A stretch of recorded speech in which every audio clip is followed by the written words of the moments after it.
Well, I know why you're here. In fairness, I thought I might tell you why I'm here. As an entrepreneur, the first question I asked our friends from Globe and Google is I said, will there be entrepreneurs in the room? The answer was, we expect 50% plus will be entrepreneurs, or will come from a family that was entrepreneurial at some point. Here's the thing about being an entrepreneur, is that you have a whole different sort of skin in the game. So if you take a spectrum, high to low, 10 to 0, on skin in the game, there's a difference between being part of the payroll and having to make payroll.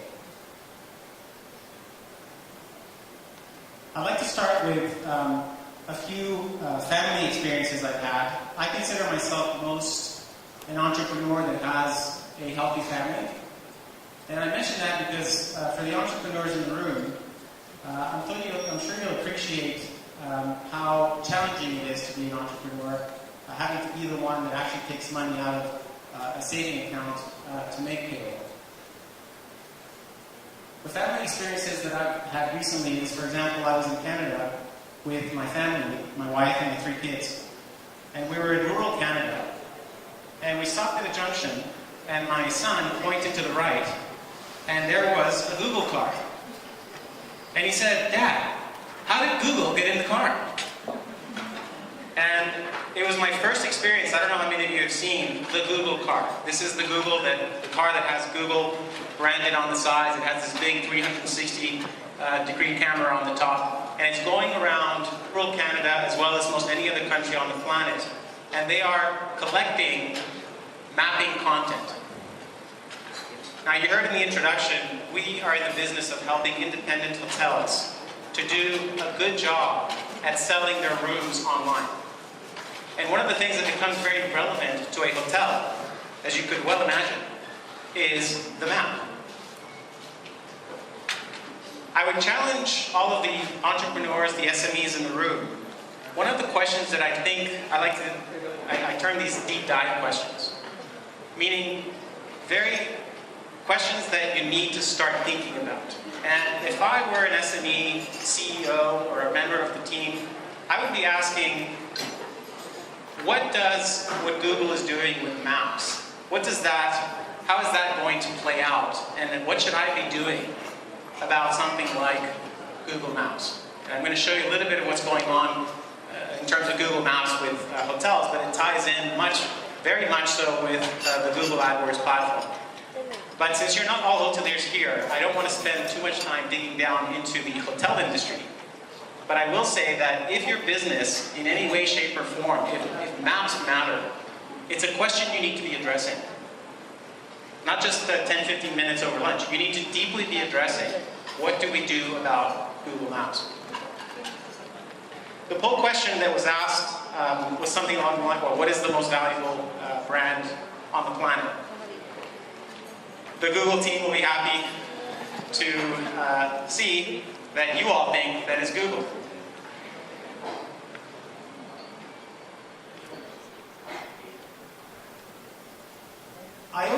Another deep dive question that I'd like to challenge myself as the CEO of a small, medium-sized enterprise, and I challenge my leadership team, is what do we need to do today to survive tomorrow?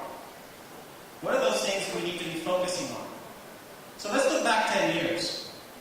10 years ago, the most valuable company on the planet was ExxonMobil, which you'll appreciate this is an oil and gas company. $371 billion in market capitalization. Second to that was General Electric, and third to that was Microsoft.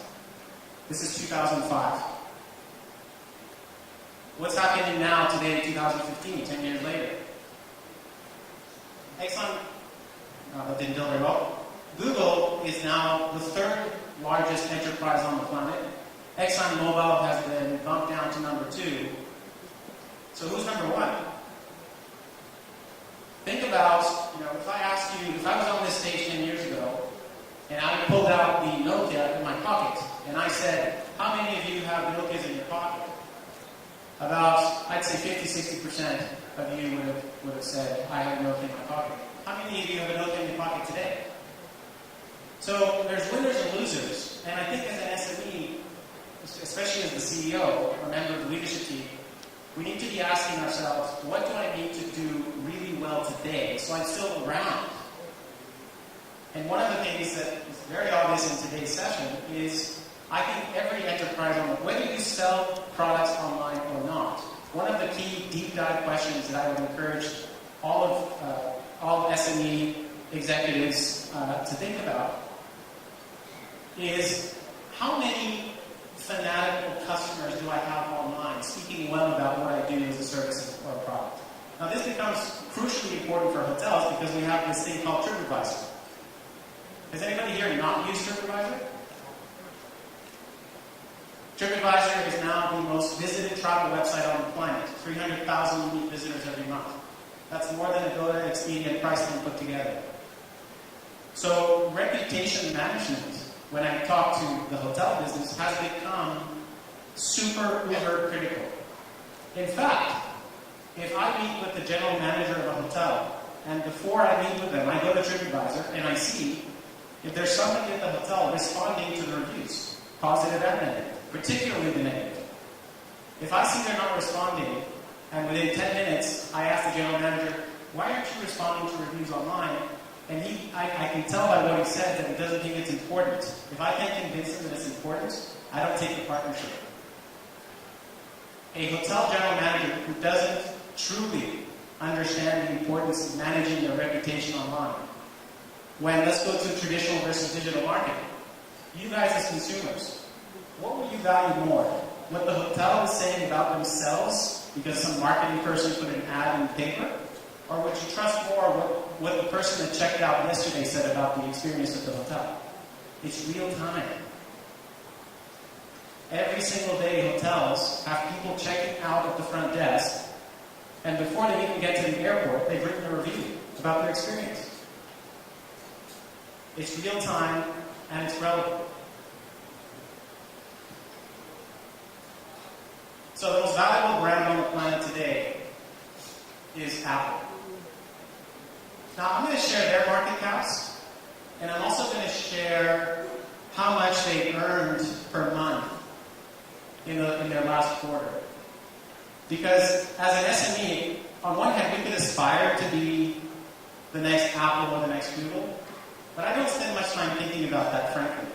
For me, the deep dive question is, what do I need to do as an SME to survive? And maybe I'm paranoid.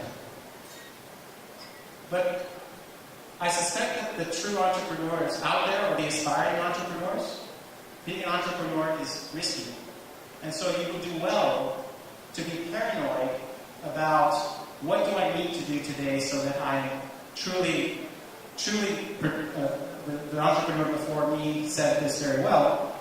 At the end of the day, you have to provide a valuable service or product. Because in the age that we live today, when people use your service or product, they're going to talk about it online. Whether it be Facebook or Google or some other platform. So every small, medium-sized enterprise, every leadership team needs to be thinking about, are people fanatical about my service or product online, or are they not?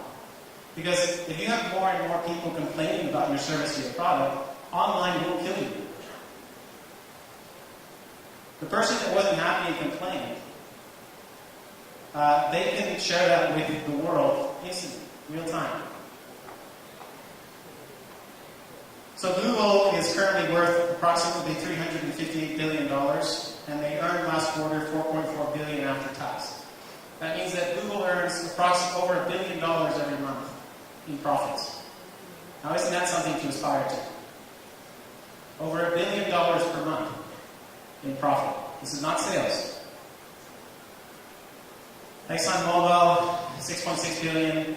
Apple, an astonishing $8.5 billion in profits, market cap of $647 billion.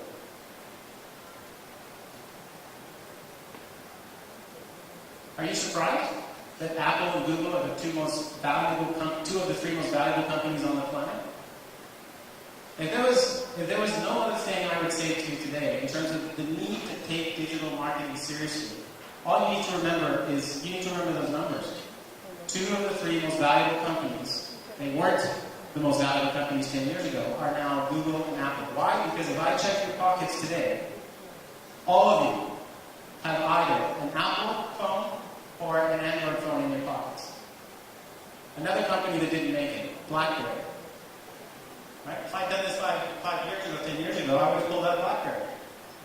So who made it? Apple and Google.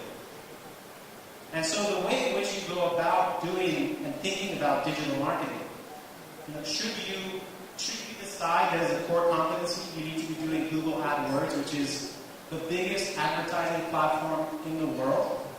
Should you be doing that well? I'd ask a different question. How much longer is it going to take for you not to be around if you don't do Google AdWords well? How much longer? I really loved hearing the stories of the two entrepreneurs that came out there before me, because it shows you how they led their brands and their companies to learn how to do digital marketing well. And a point that has come through clear in the last talk is one of the beauties of the Google AdWords platform is you can do a ton of testing and you can be very targeted with the way in which you run campaigns. So, as a core competency, I would argue that those of you SMEs that plan to be around in the next 2-3 years, you need to become really good at either you yourself or working with a partner to learn how to test campaigns online. So you can kill the ones that don't work quickly, and you can double down on the ones that work equally quickly. So if you don't become good at testing, somebody, one of your competitors, will become good at testing, and they're going to eat at your market share. It's not a question of when you start doing it. I think it was mentioned this morning. If not now, when? Do we need any more data showing us that every increasingly more and more billions of humans are spending 3, 4, 5 hours looking at their Android phones or their Apple phones and tablets? A family experience that happened to me 2 weeks ago. I'm on my way to a meeting. I didn't know the location.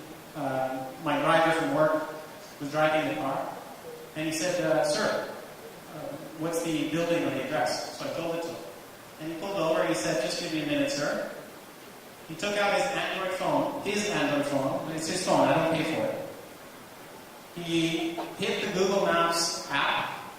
Google now has this Google Navigate service, which allows you to say, I need to go from here to here, and suddenly this beautiful female voice comes on with GPS, and it tells you in 30 yards, meters, turn left, and in 200 meters, turn right. And we got there with the guidance of Google Navigate working on Google Maps, going to my driver's Android phone. Who do you think might be the three most valuable companies in 2025? I like to think about these sorts of things because it keeps me paranoid about what I need to be doing today so that my business remains relevant to my customer. My bet, and this is not a slide that I prepared for this conference, and you have to take my word for it. It's not because we have Google here and not Apple here. No, that's not the case. We at DirectwithHotels, in terms of how we help 1,200 hotels to do online selling well, we made a bet. And we bet that, this is 5 years ago or more, we bet that we needed to do Google really well. And we did it, the questions came up, should I insource it? Should I outsource it? I really can't answer that question. I'll tell you what works for us. We do both. We insource and we outsource. Because on one hand, I want to build some of that capability in-house. On the other hand, outsourcing brings outside expertise into my house. And I can then make better decisions. I can decide what I test internally, what I test externally, etc., etc.